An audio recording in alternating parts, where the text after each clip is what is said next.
नमस्कार मित्रांनो, कसे आहात सगळे? मस्त मजेत ना? एस क्लास एज्युकेशन बाय सुहानीमध्ये आपल्या सर्वांचं मनापासून स्वागत आहे.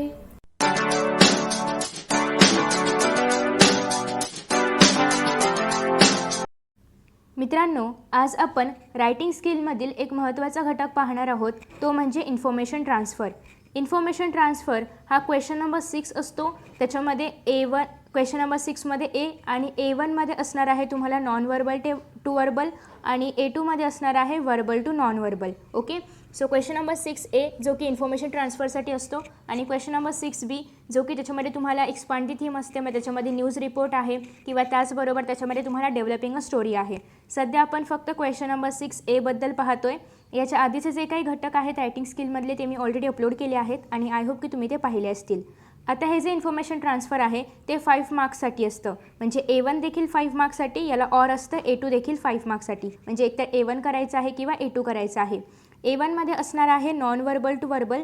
आता नॉन वर्बल म्हणजे काय, तर तुम्हाला एक चार्ट टाईपमध्ये काहीतरी दिलं जाईल, काहीतरी माहिती दिली जाईल. चार्ट टाईपमध्ये असेल, फ्लो चार्ट, टी डायग्राम असेल किंवा पाय चार्ट असेल किंवा काहीतरी टेबल असेल. ओके, असं तुम्हाला नॉन वर्बलमध्ये काहीतरी टेबलमार्फत किंवा वेब डायग्रामसारखं काहीतरी दिलं जाईल आणि त्याच्यावरती आधारित तुम्हाला एक पॅरेग्राफ लिहायचा असतो आणि त्यालाच आपण म्हणतो, म्हणजे हे सगळे पॉईंट्स जे पण त्या चार्टमध्ये किंवा डायग्राममध्ये दिले जातील ते सगळे पॉईंट्स तुम्हाला तुमच्या पॅरेग्राफमध्ये इन्क्लूड करायचे असतात आणि याला आपण म्हणतो नॉन वर्बल ते वर्बल. म्हणजे हे सगळे डायग्राम्स दिलेले असतात, त्या डायग्राम्समधून तुम्हाला एक पॅरेग्राफ लिहायचा असतो. म्हणजे त्या सगळे पॉईंट्स त्याच्यामध्ये इन्क्लूड होतील एवढा पॅरेग्राफ तरी लिहिला गेला पाहिजे.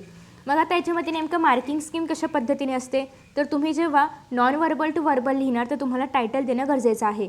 त्या टायटलला असणार आहे 1 mark. Use of given points, आणि त्या चार्टमध्ये किंवा त्या डायग्राममध्ये जे काही पॉईंट्स दिले असतील ते सगळे पॉईंट्स तुम्हाला यूज करायचे आहेत, त्यासाठी आहे 2 मार्क्स. नेक्स्ट आहे ग्रामर. ग्रामर परफेक्ट असलं पाहिजे जेव्हा तुम्ही ते सगळं लिहिणार, म्हणजे पूर्ण पॅरेग्राफ लिहिणार तर त्यामध्ये ग्रॅमॅटिकली मिस्टेक्स नको आणि त्यासाठी जर मिस्टेक्स नसतील तर तुम्हाला 1 मार्क मिळेल. नेक्स्ट आहे ॲप्रोप्रिएट बिगिनिंग अँड कन्क्ल्युजन. चांगली सुरुवात असणं, योग्य सुरुवात असणं, योग्य निष्कर्ष असणं किंवा शेवट योग्य असणं, या सगळ्यांसाठी 1 गुण आहे. अशा पद्धतीने हे एकूण 5 गुणांसाठी आहे. ओके, हा होता क्वेश्चन नंबर 6A, एमधला A1. आता आपण पाहणार आहोत A2. ओके, एकतर तुम्हाला A1 करायचं आहे किंवा तुम्हाला A2 करायचं आहे. A2मध्ये आहे वर्बल टू नॉन वर्बल. आता यामध्ये कसं असतं, तर पॅरेग्राफ ऑलरेडी, म्हणजे वर्बल जे आहे, पॅरेग्राफ जो आहे तो ऑलरेडी छापलेला असतो तुमच्या प्रश्नपत्रिकेमध्ये. मग तुम्हाला काय करायचं असतं, या पॅरेग्राफमध्ये जी काही इन्फॉर्मेशन आहे ती तुम्हाला तक्त्याच्या स्वरूपामध्ये, मग त्याच्यामध्ये ट्री डायग्राम असेल, फ्लो चार्ट असेल, पाय चार्ट असेल, फक्त चार्ट असेल टेबलच्या फॉर्ममध्ये किंवा अशा अनेक प्रकारच्या ज्या काही आकृती असतात, वेब डायग्राम्स असतात, तर त्या तुम्हाला तयार करायच्या असतात ही सगळी माहिती वापरून. याच्यामधला एकही पॉईंट सुटता कामा नये, सगळे काही पॉईंट्स तुम्हाला त्या डायग्राममध्ये कवर करायचे असतात. मग तो डायग्राम कसा काढावा, तर एकतर ते प्रश्नामध्ये मेन्शन केलेलं असतं, ऑलमोस्ट केलेलं असतंच, पण जर नसेल केलं प्रश्नामध्ये मेन्शन तर मग मात्र तुम्हाला जसा काढायचं तसं तुम्ही काढू शकता, ज्याप्रमाणे त्या पॅरेग्राफला सूट होईल त्याप्रमाणे तुम्ही काढू शकता. पण जर तुम्हाला प्रश्नामध्ये सांगितलं असेल की तुम्हाला चार्ट काढायचं आहे, का टी डायग्राम काढायचं आहे, की पाय चार्ट करायचं आहे, तर मात्र तुम्हाला जे सांगितलं असेल तेच काढावं लागेल. ओके, आता याच्यामध्ये एक महत्त्वाचा प्रश्न येतो, तो म्हणजे डूज आणि डोंट्स. डूज आणि डोंट्स तुम्हाला माहिती असेलच. तुम्हाला एक पॅरेग्राफ दिला जाईल, त्यामध्ये खूप सारे करण्याचे आणि न करण्याचे वाक्य असेल. म्हणजे काय, तर या गोष्टी केल्या पाहिजेत, या गोष्टी केल्या नाही पाहिजेत, अशा संदर्भात एक पॅरेग्राफ असेल आणि याचं तुम्हाला डूज आणि डोंट्सच्या फॉर्ममध्ये चार्ट बनवायचा असतो. सो तुम्हाला अशा पद्धतीने 2 भाग करायचे असतात. इकडे डूजची वाक्य कोणती आहेत, इकडे डोंट्सची वाक्य कोणती आहेत, ती तुम्हाला लिहायची असतात. सो तो एक सिंपल चार्ट आहे. तर अशाच पद्धतीने तुम्हाला अनेक प्रकारचे चार्ट्स तयार करायचे आहेत.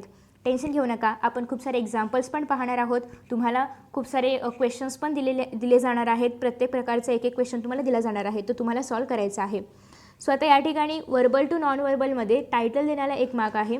नेक्स्ट सगळे पॉईंट्स जे आहेत तर ते कवर करणं, यासाठी 2 मार्क्स आहेत. त्याच्यानंतर आहे ॲप्रोप्रिएट ग्राफिक किंवा लेआउट, म्हणजे त्या विषयाला अनुसरून किंवा त्या पॅरेग्राफला अनुसरून योग्य प्रकारे डायग्राम तयार करणं, वेब तयार करणं, याला 1 मार्क आहे. नेक्स्ट आहे ओव्हरऑल प्रेझेंटेशन, आणि पूर्ण प्रेझेंटेशन कसं आहे. आता याच्यामध्ये तर काही ग्रामरच्या वगैरे मोस्टली मिस्टेक्स येणार नाहीत, कारण इथे आपण पॅरेग्राफ लिहितोय तर ग्रामरच्या मिस्टेक्स येऊ शकतात, पण याच्यामध्ये तर आपण आहे असं बघून उतरवणार आहे, त्याच्यामुळे जास्त काही याच्यामध्ये मिस्टेक्स येत नाहीत.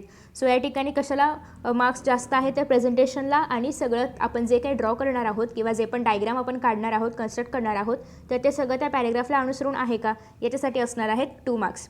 तर अशा पद्धतीने एकूण हे आहे 5 मार्क्ससाठी. सो अशा पद्धतीने मार्किंग स्कीम आहे. आता आपण डायरेक्ट एक ॲक्च्युअल प्रश्न पाहूया ज्याच्यामार्फत तुम्हाला आयडिया येईल की नेमकं हे कशा पद्धतीने हा प्रश्न आहे. तर आता या ठिकाणी तुम्हाला A1 पाहायला मिळतोय. पहिला क्वेश्चन म्हणजेच क्वेश्चन नंबर 6A मधला A1 जो की आहे नॉन वर्बल टू वर्बल. आता या प्रश्नामध्ये काय सांगितलं आहे, हा तुम्हाला छान असा मस्त डायग्राम काढून दिलेला आहे, एक सायकल दिलेली आहे तुम्हाला आणि सांगितलं आहे की write a paragraph on how to manufacture of paper. म्हणजे पेपरचं मॅन्युफॅक्चर कसं केलं जातं, पेपर कसा निर्माण केला जातो किंवा पेपरची निर्मिती कशी केली जाते याच्यावरती एक पॅरेग्राफ तुम्हाला लिहायचा आहे. या ठिकाणी पूर्ण प्रोसेस दिलेली आहे आणि तुम्ही स्वतःचे पॉईंट्स पण याच्यामध्ये ॲड करू शकता आणि तुम्हाला टायटल द्यायचं आहे कारण टायटलला 1 मार्क आहे. ओके. सो आता या ठिकाणी पहिल्यांदा तर तुम्हाला हे पॉईंट्स काय आहेत ते नीट वाचायचं आहे जेणेकरून तुम्हाला व्यवस्थित पॅरेग्राफ कन्स्ट्रक्ट करता येईल की रॉ मटेरियल्स दिलेले आहेत की बांबू आहे, वूड आहे आणि जे काय असेल ते. तर यापासून तुम्ही पेपर तयार करणार आहात. तर त्यासाठी तुम्हाला पहिल्यांदा तर ते जे काही वूड वगैरे जे पण असेल त्याचे पीसेस कट करावे लागतील. मग ते पाण्यामध्ये ठेवावे लागेल. मग त्याचा छान असा गरगरीत पल्प करावा लागेल आणि मग त्याच्यासोबत काही केमिकल्स वगैरे मिक्स करावे लागतील. तो पल्प छान उकळावा लागेल. काय मस्त रेसिपी आहे. आणि मग त्याच्यानंतर तुमचं एक वेट पेपर तयार होईल आणि तो पेपर जेव्हा तुम्ही मशिनरीजमध्ये वगैरे टाकाल रोल होईल चांगला, त्याला मस्त आकार येईल आणि घ्या लिहायला. पण त्याच पेपरवर तुम्हाला तो पेपर कसा तयार झाला याची प्रोसेस लिहायची आहे. मग आता यासाठी पहिल्यांदा तर तुम्ही टायटल देणार आहात. टायटल तुम्हाला ऑलरेडी ते प्रश्नामध्ये सांगितले की about something manufacture of paper आहे. सो तुम्ही तेच टायटल दिलं तरी पण चालणार आहे की मॅन्युफॅक्चर ऑफ पेपर. मग आता या ठिकाणी पॅरेग्राफ काय आहे आपण पाहूया. इथे ना तुम्हाला थोडासा पॅरेग्राफ पाडायचा आहे. ॲक्च्युअली या ठिकाणी दिला नाही आहे, बट जर तुम्ही पॅरेग्राफ पाडलात तर ते खूप छान दिसेल. त्याच्यामुळे या ठिकाणी थोडंसं पॅरेग्राफ पाडा. Okay. In today's world paper occupies a very crucial role in everybody's life. आजच्या या जगामध्ये आधुनिक काळामध्ये पेपर खूप एक महत्त्वपूर्ण भूमिका निभावतो आहे प्रत्येक क्षेत्रामध्ये, प्रत्येकाच्या जीवनामध्ये. कारण पेपरशिवाय आपलं काही कामच होत नाही. भलेही आपल्या हातामध्ये मोबाईल असला तरी पण पेपर अजूनही आपण पेपरची साथ सोडलेली नाही आणि पुढे भविष्यात कधी सोडू पण शकणार नाही. We can hardly imagine a day without using paper. आपण पूर्ण दिवसभर पेपर नाही वापरला असं होऊ शकत नाही. असं खूप क्वचित होतं किंवा असं होऊ शकत नाही. Have you ever thought how paper is made. पण तुम्ही कधी असा विचार केला आहे का की पेपर कसा तयार होतो. आता हे काय होती पहिली 2-3 वाक्य, याच्यामध्ये कुठे त्याचा संदर्भ आला आहे का, नाही आला.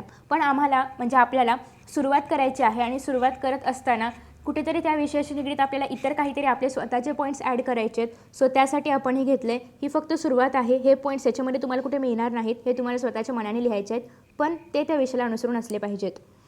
लेट अस सी म्हणजे आपण बघूया की पेपर कसं काय तयार केला जातो. मग आता या ठिकाणी आपण सुरुवात करणार आहोत या डायग्राममधले पॉईंट्स घेण्यासाठी.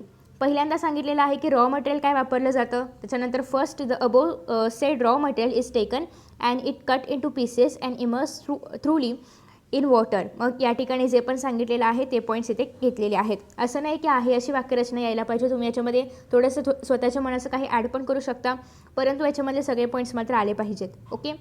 आणि याच विषयाशी निगडीत सगळं काही असलं पाहिजे.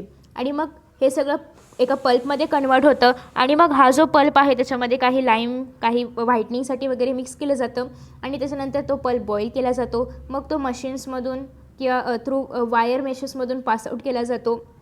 त्याच्यानंतर जे फायबर असतं त्या पेपरचं तर ते आऊट येतं, म्हणजे त्या मशीनमधून ते बाहेर येतं आणि त्याच्यापासून एक छान अशी थीन शीट पेपरची तयार होते.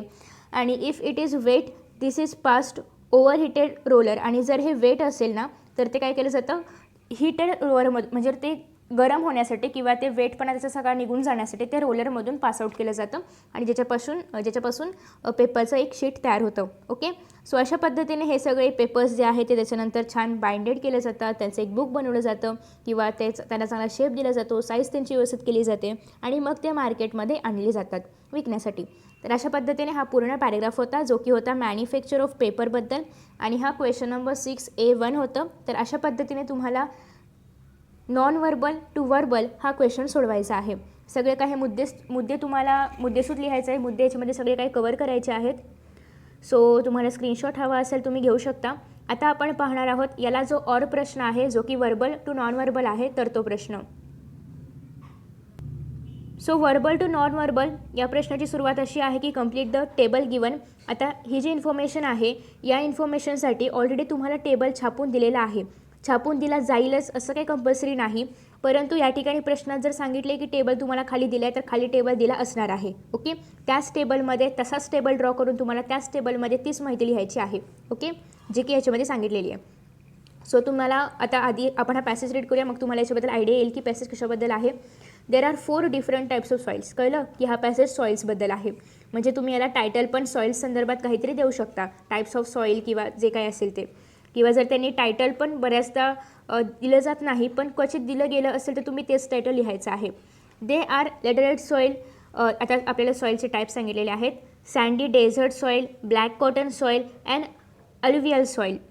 सो आता या ठिकाणी हे जो प्रत्येक सॉईलचा लेअर आहे तो कसा तयार होतो हे सांगितलेलं आहे. सो तो प्रत्येक म्हणजे या ठिकाणी 4 टाईप सांगितलेले आहेत, तर त्याच्याबद्दल प्रत्येकाचं डिस्क्रिप्शन खाली दिलेलं आहे. सो ते तुम्ही सगळं रीड करा. हवं तर स्क्रीनशॉट काढून घ्या किंवा व्हिडिओ पॉज करा. आता मी या ठिकाणी काही याच्यावरती लिहिणार नाही आहे, सो तुम्ही आरामात त्याचा स्क्रीनशॉट काढून घेऊ शकता. आता आपण पाहूया की याच्यासाठी नेमका टेबल कसं देण्यात आलेला आहे. होप सो की तुमचं रीड करून झालं असेल. आता आपण टेबल पाहतोय. तर यासाठी अशा पद्धतीने हा टेबल देण्यात आलेला आहे की टाईप्स ऑफ सॉईल काय आहे आणि त्याचं फॉर्मेशन कशा पद्धतीने होतं. ह्याला ऑलरेडी हेडिंग दिलेलं आहे सॉईल, सो तुम्हाला तेच कॉपी करायचं आहे. या ठिकाणी फक्त सॉईल दिले आहे, टाईप्स ऑफ सॉईल पण येऊ शकलं असतं. मग आता या ठिकाणी 4 प्रकार दिलेले आहेत सॉईलचे, तर तुम्हाला ते 4 कोणते कोणते प्रकार आहेत त्यांची नावं लिहायची आहेत आणि ते कसं तयार झालं ते त्याच्या नावासमोर लिहायचं आहे. कारण टेबल ऑलरेडी तुम्हाला तयार करून दिलं आहे, तुमचं काम त्यांनी ऑलरेडी हलकं केलं आहे. सो तुम्हाला आता फक्त त्याच्यामध्ये नावं लिहायची आहेत. मग आता याची उत्तरं आपण पाहूया, पण त्याआधी तुम्हाला जर स्वतःला उत्तरं लिहायची असेल तुम्ही व्हिडिओ पॉज करून उत्तरं पण लिहू शकता. आता आपण उत्तरं व्हेरीफाय करूया. सो या ठिकाणी तुम्ही जर पाहिलं तर या ठिकाणी तुम्हाला सॉईलची नावं देण्यात आलेली आहेत आणि त्याचं जे काही फॉर्मेशन पॅरेग्राफमध्ये होतं त्याप्रमाणे इथे शॉर्टमध्ये पण सगळे पॉईंट्स कवर होतील अशा पद्धतीने लिहिले आहे. फर्स्ट टायटलसाठी 1 मार्क आहे, त्याच्यानंतर सगळे पॉईंट्स कवर करण्यासाठी 2 मार्क्स आहेत. ॲप्रोप्रिएट जे काही तुम्ही जसं दिलं होतं तुमच्या प्रश्नपत्रिकेमध्ये तसं ड्रॉ केलं आहे का त्यासाठी 1 मार्क आहे आणि सगळं जे काही प्रेझेंटेशन आहे हे पाहता तुम्हाला अजून 1 मार्क दिला जाणार आहे. तर अशा पद्धतीने ही सगळी मार्किंग स्कीम आहे. होप सो की तुम्ही आन्सर्स लिहिले असतील आणि ते करेक्ट आले असतील. तर हे सगळे काही एक्झाम्पल्स होते ज्याच्या आधारे तुम्हाला आयडिया आली असेल की इन्फॉर्मेशन ट्रान्सफर नेमकं काय आहे आणि तुम्ही डिसाईड करून ठेवू शकता की तुम्हाला नेमका A1 सॉल्व करायचं आहे की A2 सॉल्व करायचं आहे. ओके. सो आता आपण काही असे एक्झाम्पल्स पाहतो जे की तुम्हाला सॉल्व करायचे आहेत. क्वेश्चन्स फॉर प्रॅक्टिस आता आपण पाहूया. सो आता या ठिकाणी आपण क्वेश्चन नंबर 6 मधला A1 पाहतो आहोत. तर या ठिकाणी तुम्हाला सक्सेस ऑफ स्टुडंट्स असं सांगितलेलं आहे आणि या ठिकाणी काही पॉईंट्स दिलेले आहेत ज्याचा यूज करून तुम्हाला एक छानसा छोटासा मस्त असा पॅरेग्राफ लिहायचा आहे. पॅरेग्राफला तुम्ही टायटल देऊ शकता जे की ते दिले तेच किंवा दुसरं पण ॲज यू विश. हे 5 मार्क्ससाठी आहे जे की तुम्हाला माहिती आहे आणि हे सगळं तुम्हाला त्याच्यामध्ये कवर करायचं आहे की स्टुडंट्सचे सक्सेस कशावरती डिपेंड आहे. त्याच्यामध्ये टाईम मॅनेजमेंट आहे, respect of teachers, good friend circle, हे सगळं आहे. तुम्ही हे कसे पण पॉईंट्स वापरू शकता, परंतु एक त्याच्यामध्ये छान मांडणी असू दे की प्रत्येकाची लिंक कुठेतरी लागली पाहिजे आणि अशा पद्धतीने तुम्ही एक छोटासा पॅरेग्राफ तयार करू शकता. सगळे पॉईंट्स तुम्हाला कवर करायचे आहेत. So take a screenshot. आता आपण पाहणार आहोत यामधीलच A2 क्वेश्चन. सो आता या ठिकाणी A2 क्वेश्चन जो आहे त्याचा आधी वरचा प्रश्न आपण रीड करूया. Read the following passage and draw a tree diagram to give the description of the oils we use every day.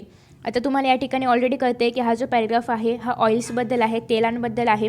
So तुम्हाला या ठिकाणी ट्री डायग्राम ड्रॉ करायचे आहे. आता ट्री डायग्राम म्हणजे काय तर एक मुख्य विषय असतो, त्याला असे छान फाटे फुटलेले असतात. इथे त्याचं काहीतरी डिस्क्रिप्शन असतं, त्याला अजून खाली असं असतं, अजून इथे खाली असतं. तर अशा पद्धतीने याला आपण ट्री डायग्राम म्हणतो. तर तुम्हाला याचा ट्री डायग्राम काढायचं आहे. जर प्रश्नामध्ये सांगितले ट्री डायग्राम तर ट्री डायग्रामच काढायचा आहे, इतर कोणतेही डायग्राम काढायचे नाहीत. मग आता या ठिकाणी तुम्हाला ऑइलचे 3 टाईप्स सांगितलेत. सो तुम्ही ते मेन ऑइल लिहू शकता आणि त्याला असे छान 3 ॲरो करायचे आहेत. इथं पहिला टाईप जो काय असेल तो, इथे दुसरा अंक नाही द्यायचे, हा डायरेक्ट लिहायचं. मी फक्त असंच एक एक्झाम्पल देते. सो या ठिकाणी तुम्हाला 3 जे काय टाईप्स असतील ते लिहायचे आहेत. मग त्याच्यामध्ये टाईप्समध्ये सांगितलेलं आहे की दे आर ग्राउंडनट ऑइल. मग ग्राउंडनट ऑइल कशापासून डिराईव्ह केलं जातं तर ते तुम्हाला खाली ग्राउंडनट ऑइलच्या खाली ॲरो दाखवून लिहायचं आहे. मग दुसरा जो कोणता प्रकार असेल तो, तिसरा जो कोणता प्रकार असेल तो कशापासून डिराईव्ह केला जातो आणि तो या ठिकाणी सांगितलेला आहे की यूज्ड फॉर कुकिंग. मग कशासाठी वापरला जातो ते त्या ऑइलच्या डेरिवेशनच्या खाली लिहायचं आहे. तर अशा पद्धतीने तुम्हाला ट्री डायग्राम तयार करायचं आहे. सो ट्री डायग्राम तर तुम्ही तयार करणार आहातच कारण हे क्वेश्चन प्रॅक्टिससाठी आहेत. तुम्हाला मी ऑलरेडी कसा ड्रॉ करायचा ते पण दाखवले. सो तुम्हाला जस्ट पेन्सिल घ्यायचे, पट्टी घ्यायचे किंवा जर तुम्हाला पेननी पाहिजे तुम्ही पेननी ड्रॉ करू शकता आणि तुम्ही ते ड्रॉ करून लिहिणार आहात. ओके. सो अशा पद्धतीने आपण क्वेश्चन नंबर 6A मधला A1 आणि A2 पाहिलेला आहे. आय होप की तुम्हाला हा व्हिडिओ आवडला असेल, तुमच्यासाठी हा व्हिडिओ हेल्पफुल असेल. सो हा व्हिडिओ जास्तीत जास्त तुमच्या फ्रेंड्ससोबत शेअर करा आणि पुढचे व्हिडिओज जर हवे असतील तर कमेंट बॉक्समध्ये कमेंट करून सांगा. मित्रांनो, तुम्हाला जर हा व्हिडिओ आवडला असेल ना तर नक्कीच व्हिडिओला लाईक करा, शेअर करा, त्याचबरोबर यांसारखे नवनवीन व्हिडिओज पाहण्यासाठी चॅनलला सबस्क्राईब करा आणि नोटिफिकेशन बेल आयकॉनवर क्लिक करा. म्हणजेच मी जेव्हा जेव्हा यांसारखे नवनवीन व्हिडिओज अपलोड करेन तेव्हा तेव्हा तुम्हाला त्याचं नोटिफिकेशन मिळत राहील. मित्रांनो, असेच छान छान आणि मस्त मस्त व्हिडिओ या चॅनलवरती अवेलेबल आहेत. चला तर मित्रांनो, आता या ठिकाणी आपण इथेच विश्रांती घेऊया. पुन्हा भेटूया नवीन पाठासोबत, नवीन व्हिडिओसोबत, नवीन टॉपिकसोबत. तोपर्यंत पाहत रहा S class education by Suhani, तेही सुहानी सूर्यवंशी या चॅनलवरती. So friends, thank you so much for watching this video. See you in next video.